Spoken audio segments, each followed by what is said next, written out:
je n'ai pas d'objectif en termes de nombre d'émissions, parce que 250, c'est énorme. 50 émissions, c'est un quart de mon aventure, 1 mois et demi. C'est difficile de se projeter aussi loin. Après, c'est sûr que la seule chose qui me manque, c'est le record de gains. Mais Eric a une certaine avance, il a presque 100 000 € de plus que moi. Il y a quand même un très gros écart, donc pour l'instant, je ne me fixe pas encore d'objectif. Après, si on s'en rapproche, peut-être que je commencerai à y penser.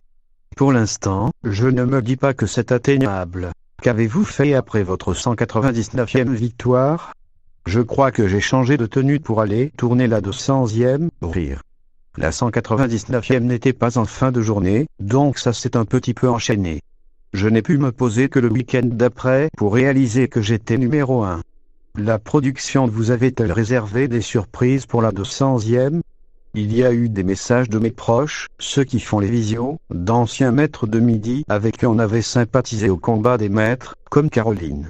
Jean-Luc m'a apporté un trophée en forme d'étoile. C'est une grande fierté, parce que je suis le seul à avoir ce trophée, ayant passé les 200 émissions. Il avait été prévu pour Eric, mais malheureusement, il a perdu à sa 199e participation. C'était une super émission. En parlant de vos proches, quelle est la première personne avec qui vous avez partagé la nouvelle de votre record ? Ma mère, puis ma grand-mère. Ce sont celles qui me suivent de près, elles stressent à chaque fois, elles ont peur que je perde, alors que mes meilleurs amis et mon cousin, Anthony, sont plus dans le même état d'esprit que moi. C'est un jeu et vu le parcours que j'ai fait, ce n'est pas grave si ça s'arrête. Mais ma mère et ma grand-mère, elles veulent continuer à me voir tous les midis. Donc là, c'est bon, j'ai pu les appeler pour leur dire que j'étais numéro 1. Après, j'ai ramené le trophée chez ma mère. Lors de votre 194e participation, vous êtes passé proche de la défaite face à Laura. Comment l'avez-vous vécu ? En fait, on ne voit pas les chronos, donc jusqu'au moment où Jean-Luc a dit qu'il me restait 5 secondes et 9, je ne savais pas. Même avec l'habitude, je n'arrive pas à me rendre compte.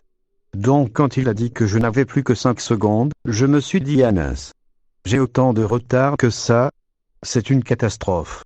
Après, c'était à elle de répondre et son chrono est arrivé à la fin. Donc finalement, au moment où j'ai compris que j'étais en danger, je n'ai pas eu à répondre à des questions. Après ce coup fatal, certains internautes ont crié à la triche en disant que la question de Laura était trop difficile pour vous favoriser. Quel est votre avis là-dessus ? Je n'ai rien vu de tout ça, parce que je ne suis pas sur Twitter. Après, certaines personnes trouvent des questions excessivement faciles parce qu'ils savent, et d'autres trouveront ça très dur. C'est arrivé plein de fois que des candidats en face de moi des questions très dures. Parfois, ils savaient y répondre et pas moi, et vice-versa. Je suis sûr que je me suis trompé plein de fois à des questions que d'autres trouvaient faciles, et à l'inverse, j'ai dû trouver des réponses que d'autres n'avaient pas. C'est très difficile de juger le niveau des questions.